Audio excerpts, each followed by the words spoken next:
Hey, and welcome to another episode of VMware Today, the XenTegra podcast, all about the VMware portfolio.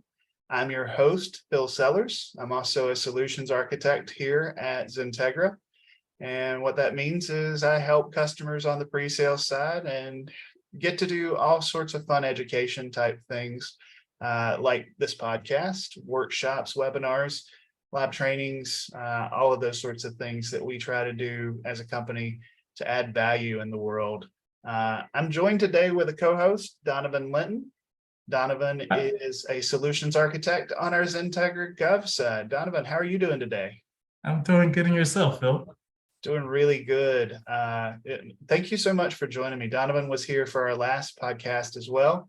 How are things going on the Gov side since we last talked? Things are going well. So as you know, it's a new year for a lot of counties and cities. So as budget starts to release, and we're working with a lot of customers on the different projects and helping them along the journey. Yeah. So right before our podcast, Donovan and I were working on a project together.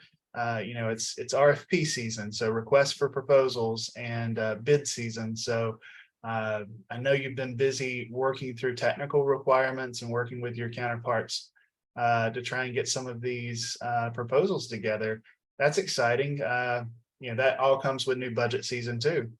Yeah, definitely. And then it scratches all the way from our desktops all the way into our data center with networking and the backbone. So I also have another one where I need to work with our illustrious Mr. Chris Dorian as well. Yeah. And I think that's, I think we talked about it last week when we were together, but, that's kind of the superpower coming out of our mid-year connect as a company. Our superpower is bringing together all of these different vendors and creating something that's cohesive, that's a solution for our customers. It may take 2 or 3 different vendors and someone's got to know them all and how they integrate together. And so that's where we try to play in that space. So that's exciting. I know, as you're talking with Chris and our network team, you're also talking with our managed services team. So it takes a lot of hands to make these big proposals happen. Yeah, it definitely does. Well, we wanted to pick up, I know the end of last episode, we wrapped up quickly. We all had meetings and things we had to get to. So, it ended a little bit abruptly, I think is what Barry told me when he listened. But we wanted to definitely follow up on the topic of what's new in vSphere 8 core storage on this episode. And Donovan, we were talking vVols and things, and you had brought up the transition of storage over to NVMe, I think, on the last episode. So that's kind of where we're at and where we're starting off today. Yeah, and I think it's really just, as you mentioned, a lot of people are familiar with iSCSI and the protocol that's in place today. And so really introducing everyone to how that translates to NVMe and how it can integrate with the existing iSCSI, as well as take access to some of the new protocols that are being offered. Yeah, I mean, it's really like learning a new language, right? Duolingo for storage, basically. We're Hopefully we're not over 40 trying to learn though. It's not easy, right? I mean, right. and I think that analogy holds here. I mean, the transition from SCSI, which we've been using inside of servers for decades now, that's been the standard for how we talk to disk. And NVMe is changing that, it's flipping it. And so that revolution started in the single server, but it's really extending to storage arrays and to our fabric storage technologies today. So yeah, I mean, it's kind of wild, but it's also necessary. Have you run into any NVMe on fabric out in the wild so far, Donovan? I myself, no, I have not. Yeah, it's still new. It's not for, well, up until now, I would say it's not really for prime time because there were too many limitations on NVMe on Fabric, but that's starting to change. So I guess where should we start in terms of conversation? Should we level set? Yes, I think we definitely should level set. I know you did a good overview of some of the differences between the different protocols at the end of our last uh, podcast. So starting there is I think a good place to level set and going from there. Sure. Well, I mean, at the end of the day, we've transitioned from the SCSI bus to really the PCI bus with NVMe, and that's where things started. It was this solid state technology built on the PCI bus, and that's where the little E at the end of NVMe comes from, is that representation that this was PCIe based. And so that's really where this all started. I guess it's been a decade since I first saw, some accelerator cards and things that were on the PCI stack. And now it's very common for us to have NVMe drives. A few years ago, vendors started transitioning, away from having to plug a card in an actual PCI slot to, extending NVMe to the front, drive bays or the back drive bays in some server chassis. And so you still get to talk NVMe, you're still connected in that way, but now you have it look and feel like a traditional hot swappable drive. That's kind of where we start the story. And now you've got this great faster drive technology. It's more bandwidth available, it's more robust, but it doesn't have all the same things that the SCSI protocol, it's 20, 30 years old. There's been a lot of times to solve problems like multipathing and failover and all of these other features that are in that SCSI stack that they're having to be developed now, or similar solutions are having to be developed for NVMe. And that's kind of what we're talking about, is solving those problems, like adding third-party multipathing to NVMe over Fabric arrays. It was really a technology meant to be inside of a server chassis, connected to one CPU, used by one server. Now, how do you take that technology and make it available to a large number of servers in a pool? And so those are the things that we're talking about as we get into what's new for vSphere 8. Is that making sense? Yeah, and so with that said, like, how do you feel for customers to start migrating to the technologies? As mentioned, we do have higher bandwidth and throughput, but if customers are concerned with multipathing, does using a third-party multipathing technology potentially reduce that amount of bandwidth that would be available? And does it make sense to move forward if they have to use third-party solutions to get some of the feature sets that they would have today with iSCSI?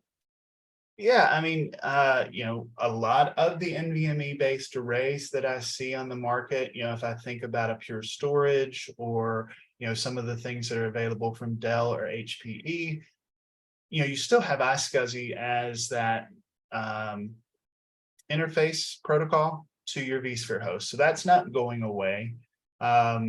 It's still there. What's interesting and different is now we have something called NVMe over TCP or fiber channel that allow us new ways to interact with it. So from an adoption standpoint, I think it's still new. There's certainly some cutting edge customers who need and require that kind of bandwidth and that kind of speed and response time. So this is certainly up for those cutting edge customers. And for the rest of us, I think that it is an evolving space we should know about, listen to, and continue to watch as things progress. We've got VMware Explorer coming up next month.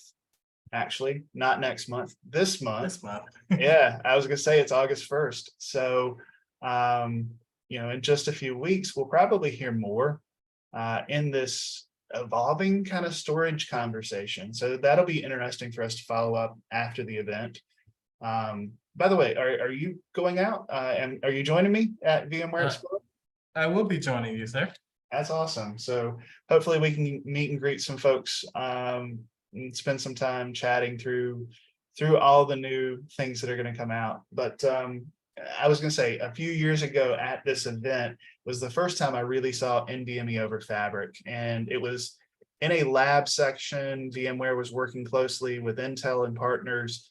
And at that point, it was a one-to-one mapping. You could have the NVMe map to a single server. And that was because of the limitations that I was talking about. You couldn't have multipathing and shared drive access and things like that. It was a one-to-one relationship. So now we're starting to overcome those things, which makes it a lot easier to create shared storage solutions, arrays, NVMe arrays that can talk native NVMe over the fabric as well. So this is cool stuff. I mean, certainly going to take a while to solve all of the problems that we've historically had, but it's one of those things that makes sense. And if I'm hearing this all correctly, for us 40+-year-olds, we're okay at the time being. Is like keeping our ear to the door and keeping an eye on the technology. Yeah, I mean, I would love, one of our cutting edge customers to come to me and we get to work on a real project based around this technology. But yeah, I mean, today it's still pretty cutting edge. I'm being careful not to say bleeding edge, but maybe bleeding edge. I mean, there may be some difficulty initially going to market with this technology, but there's a good ecosystem of partners that are working hard to solve those things today. So what's new, I guess, from a VMware perspective? We're going to go through a few things that we have here. One of the things is that we've increased the number of paths per namespace from 8 to 32 as of this release. We've increased the number of clusters per ESX host from 3 to 16. So that's the WSFC clusters, Windows server failover clustering clusters. So you can run up to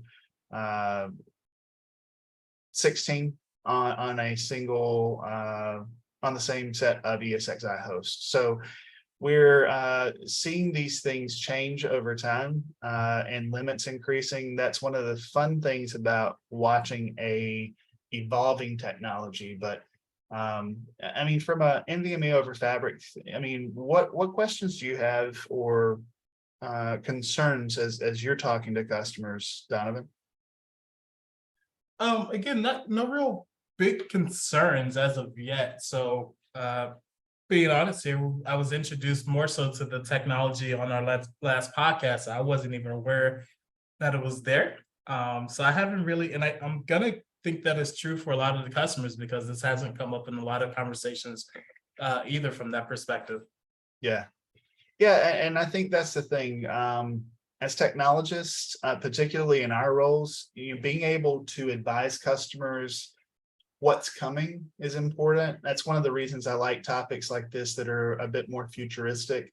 We're not beaming people to space and back yet, but it's fun to look at what's coming and going to help us in our day-to-day jobs, on the horizon. Yeah, but on that same token, as you're pointing out, they are increasing some of the numbers to support the technology. So I would imagine as they start introducing this and talking about it more at VMware Explore, that we will start having this conversation more and more with our customers. Yeah, absolutely. One of the other things, and this is an intersection of last week's topic and this week's topic, vVols.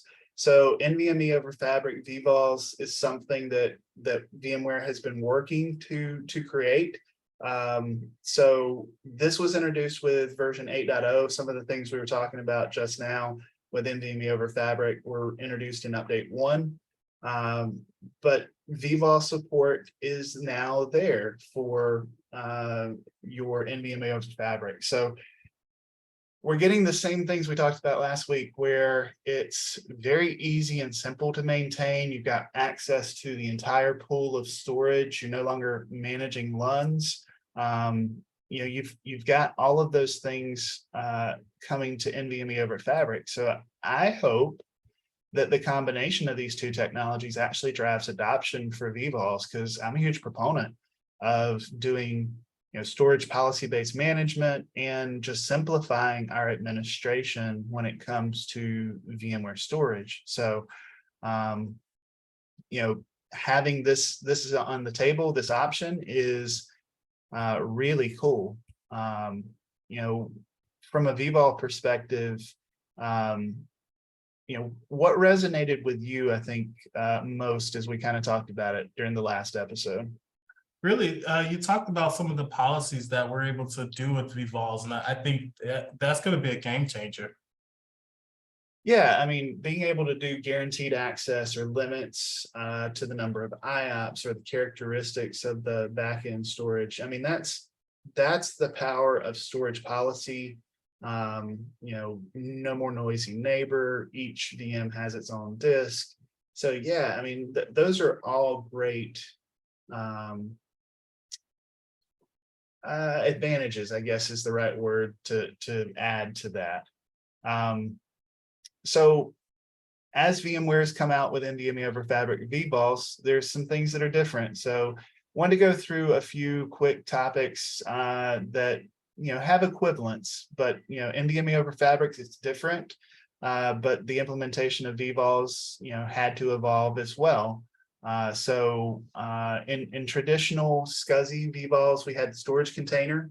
Now with NVMe, it depends on the storage array, but generally there's going to be an ANA group.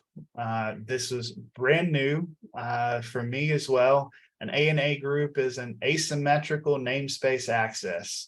So super techie name, but an ANA group, as I'm going to nickname it, has an ID, and this equivalents to kind of your storage container, the logical grouping that vSphere sees to be able to provision VMs against storage. So all of this just sounds so techie, so many acronyms. It's kind of hard to follow, isn't it, Donovan?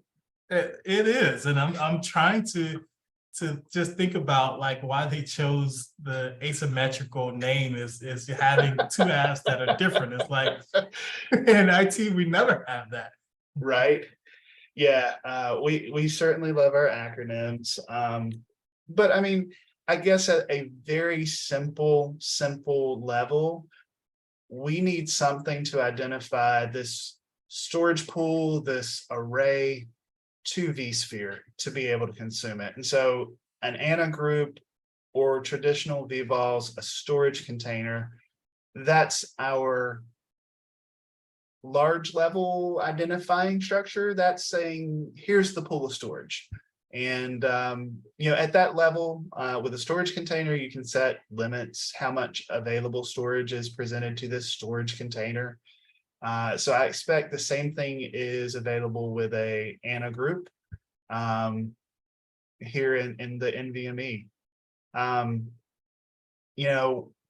It's great to know that the pool of storage exists out there, but we also have to have a way to connect to it, right? And in the traditional SCSI stack, we have a LUN, right? And so we present LUNs, those become the VMFS file systems. With vVols, we still have to have a way to connect to the technology or to the storage. So, in traditional SCSI-based vVols, we have protocol endpoints, which look and act like a LUN. And that provides the storage array and the vSphere host a way to talk to one another.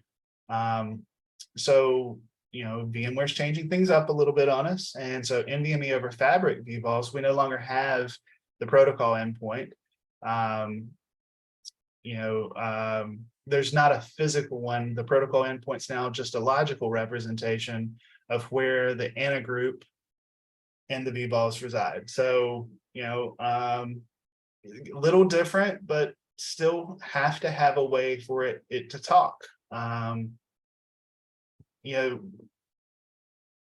I struggle with this, especially in a podcast, because it is such a technical topic, but does that make sense? I hate to keep asking that same question to you, Donovan, but No, that definitely makes sense. And I'm following along, although I think it's nice to see that you're in our 40+ group as well.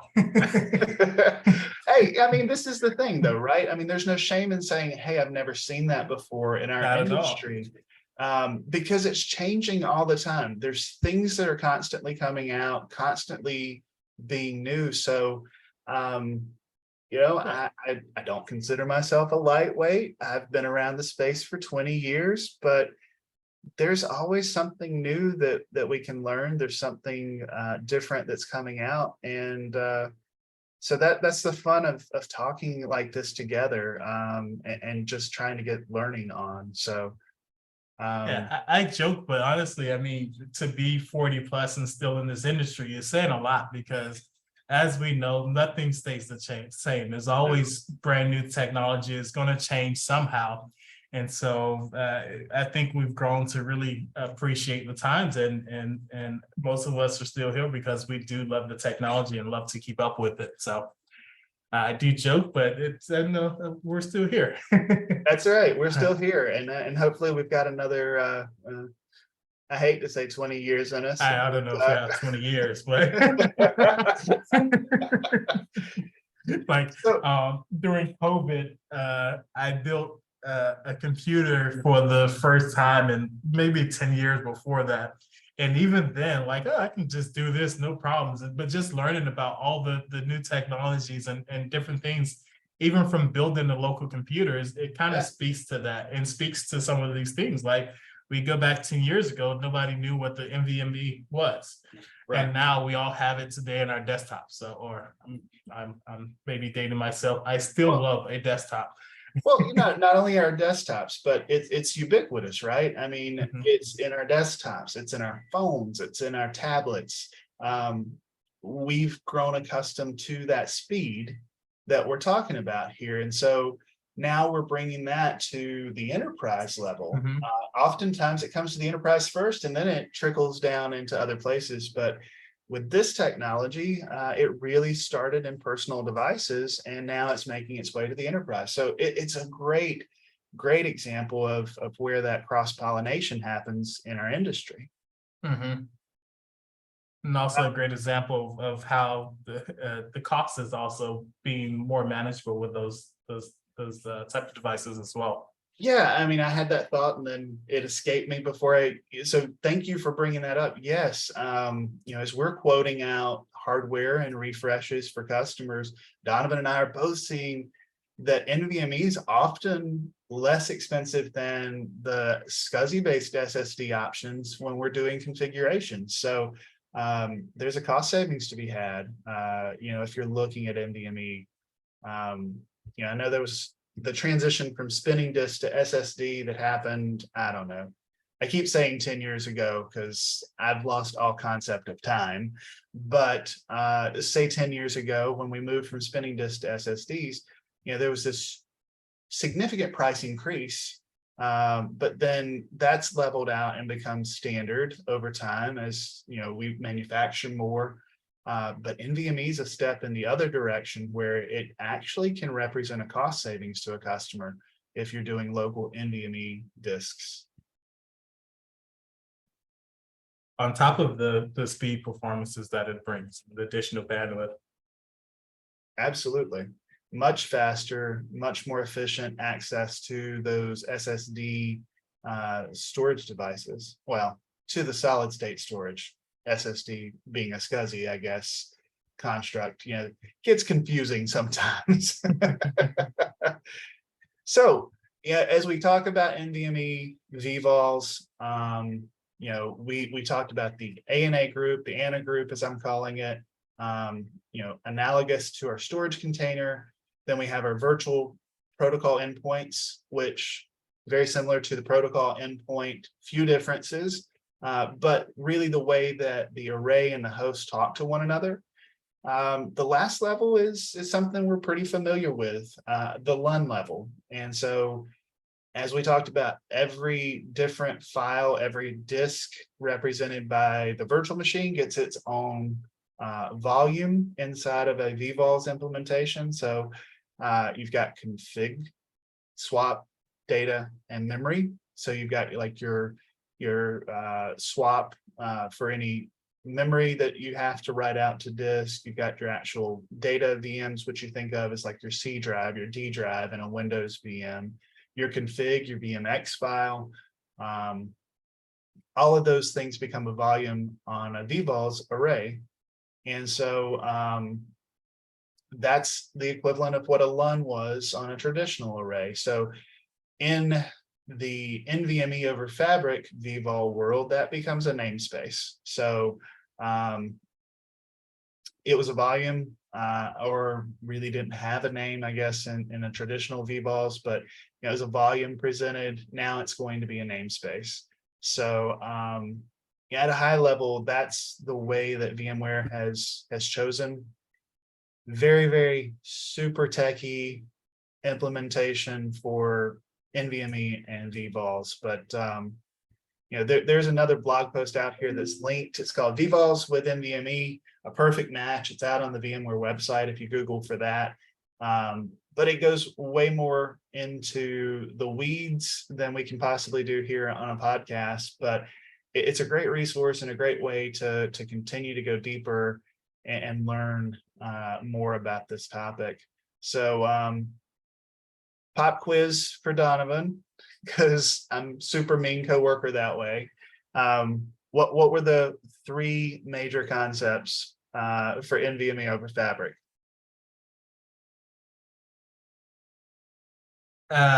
It is. Why did you scroll down? Scroll back up.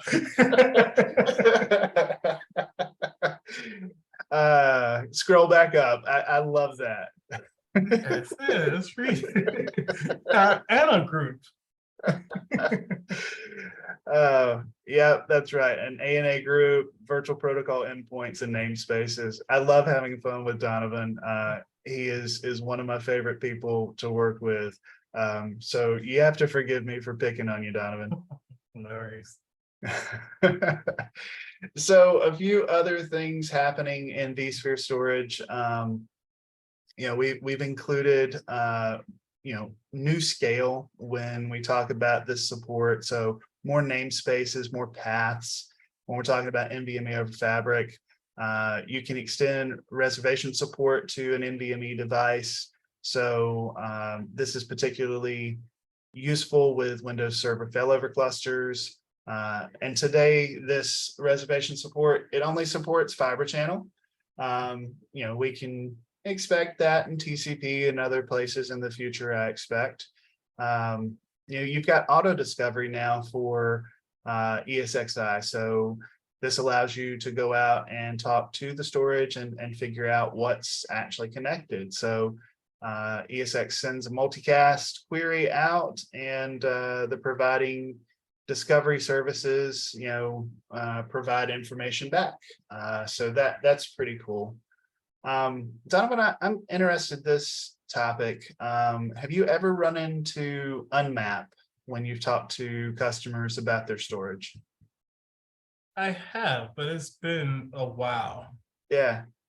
So for anybody who's not familiar, unmap is basically that feature where you can take and discover unused space and reclaim it. So, think about a Windows VM. You've created a large ISO file. Let's say you downloaded a piece of software and it was 500 or let's say it was 3 or 4 gigs in size. So you've written that file to your disk, but now you've deleted it. You've sent it to the recycle bin. You've emptied the recycle bin. What happens to those bits on a file system? They're still actually there, but it's not used space. So There are different ways that you can go through and zero that back out. And then on the back end of the storage, zero detect technologies can kind of come in and help you reclaim that space. So when we talk about solid state arrays and we talk about NVMe arrays, one of the ways that they keep costs down is through data services and efficiencies like thin provisioning and dedupe and compression. And then sometimes the arrays also have something called zero detect, which means it goes through the big thick provision disks and looks for all the zeroed out space where nothing's ever been written, or where things were written but then released and overwritten with zeros. And those arrays can get back in. And so this unmap feature was introduced 3 or 4 versions ago of ESX, but it helps the backend storage reclaim storage space. And so it gives you greater efficiencies on thin provisioning technologies. And so that's really beneficial to customers. I remember the first release. Donovan, do you remember the first time this came out in ESX?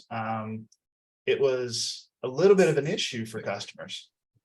Yeah, and I had a question. So Sure. I haven't read over it here, but they're lowering the rate for the reclaim.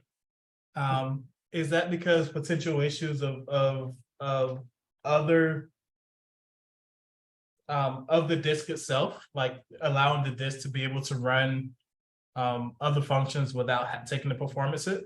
That's exactly it. Yeah, and that's really where the problems came in, right? The first time this feature was added into ESX, I think the first release it was turned on by default, and then VMware came out with a release and quickly turned that off by default because it added too much load to the backend storage arrays. All this work trying to find and reclaim that disk space. It stole resources from the actual workloads. And so VMware's continued to try and fix this, but in version 8, they've lowered that reclamation rate down even further to kind of keep it from being disruptive to other operations that are going on inside of a cluster or inside of an array.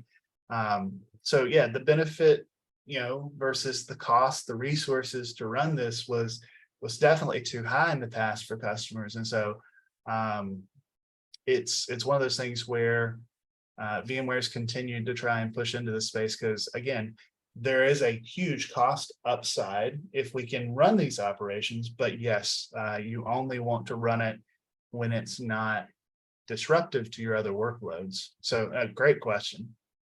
Yeah, one of those things that our storage guys always say is not us. Because we don't know what's running in the background. Well, I hear it's always the network guys or it's always DNS. Those are the two places. We're not going to talk about the network guys. Just going to leave them out of this conversation.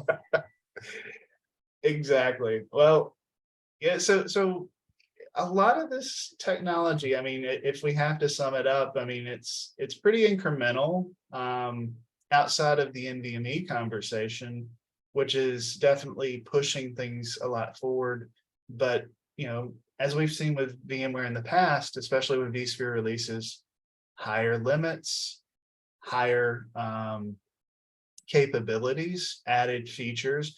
I think that's the way I would sum up with what's new in vSphere core storage with version 8. So, it's one of those things where the company continues to innovate and push things down to an operations staff to make things easier to use and to give new capabilities. I'm trying to think, as we talk about these features, potentially what's the use case, I guess, for your Gov customers that you would want them to take away? That's easy. I mean, maybe I shouldn't say. I'm not going to say that over the podcast. A lot of our customers have budget constraints, and so being able to kind of take advantage of some of the systems and some of the storage that they have especially with a lot of times they have to retain certain storage for a minimum of 7 to 10 years. And after that, they have these policies to go through and clean that up. So I think this helps tremendously for those customers to help one, maintain the storage and not having to buy new storage, and also going back to our policy-based storage. I think that also helps. Yeah, I think those are great points. It's features like unmap, features like NVMe over Fabric, where the cost of the disk is lower than what we were seeing in all flash. Those are great ways that we can help our customers with a limited budget still not just succeed, but thrive by looking at the landscape a little differently. That's a huge deal. And yeah, I know a lot of times Gov customers are dealing with not only limited budget, but also grants and other federal type programs that allow them access to technology. So, I'm hopeful to see that maybe there's some of those programs that would fund, these newer innovations, the faster technology from a storage perspective. We're looking at it through one lens, which is just the storage. It's one of the big three, but it is just one of the three pillars.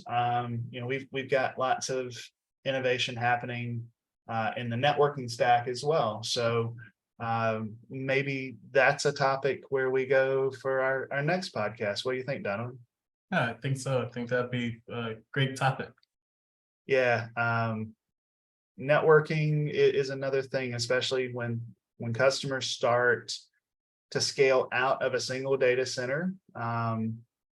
Networking is often a big concern. How do you implement it well? With customers starting to look at public cloud, how do you extend your private networks? How do you secure all of that? In a single data center, what can you do to enhance security and enhance visibility around your network? So I think we'll stop there today, but plan. Actually, I'm going to keep you going, Phil, Are you? because VMware has already pushed it way to the bottom, and I'm trying to represent for our older guys, our 40 pluses. We know what NFS is. We want to know what the enhancements are.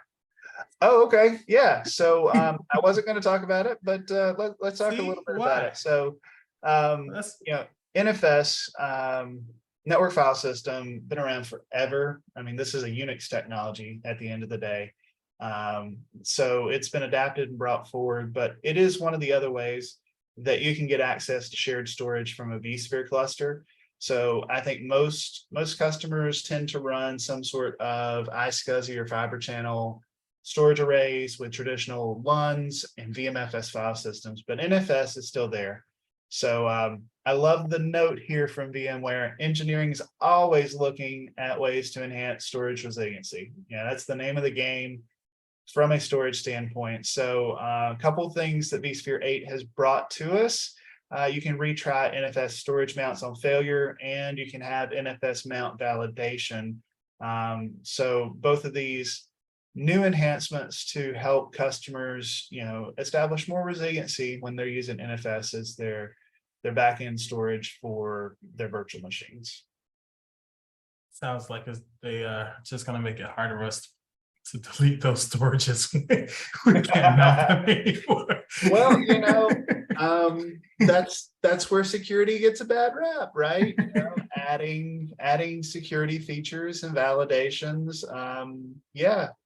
It does make it a little tougher. It's like chat passwords when you're using iSCSI. It's certainly a best practice to put a password on it from a security perspective, but yeah, it adds a layer of complexity to the configuration. So there's trade-offs, definitely trade-offs. So is there anything else in the storage world that you would like to hear about? No, you're good. Thank you for keeping us 40 plus involved. Absolutely. Yeah. Well, and it's a great call out. I mean, it's not as common to find NFS based clusters, but I know that they're out there. And VMware is not ignoring that fact. Um, to circle us back to the vVols conversation from last week and this week, adoption's not been super high. It's still a topic that I think a lot of customers haven't been exposed to. So, it's super important to get it out there and talk about vVol technology. Same thing with NFS. It has a use case, and it definitely meets the needs for a number of customers. Well, Awesome. so mission accomplished. We finished this post of what's new in vSphere 8 core storage. So thank you, Donovan, for joining me. Not Thanks only for having that, me. we got ahead. You've given us the topic for next week too. So we're in a great place. But yeah, thanks so much for joining me, Donovan. I didn't mean to talk over you. Oh, no worries, no worries. I didn't realize the pause was for me, and until it was too late. That's always the fun of doing this, not in the same room, right? For those of you who don't know, most of these podcasts that we do at XenTegra are Zoom based. We get into a Zoom room, we figure out what we're going to talk about 2 minutes right before we get started, and then we use Zoom to do the recording. So it's sometimes fun, just kind of like the awkward things we all encountered during COVID as we've adjusted to Zoom and Teams meetings. But yeah, Donovan, I appreciate it as always. Thanks for being my co-host today. Thank you for having me. Forget Barry, we don't need him. Well, on behalf of everyone at XenTegra, I want to say thanks for listening. Well, join us next time when we start talking about some new changes in NSX and networking stack for vSphere. Join us then, and we'll see you on the flip side.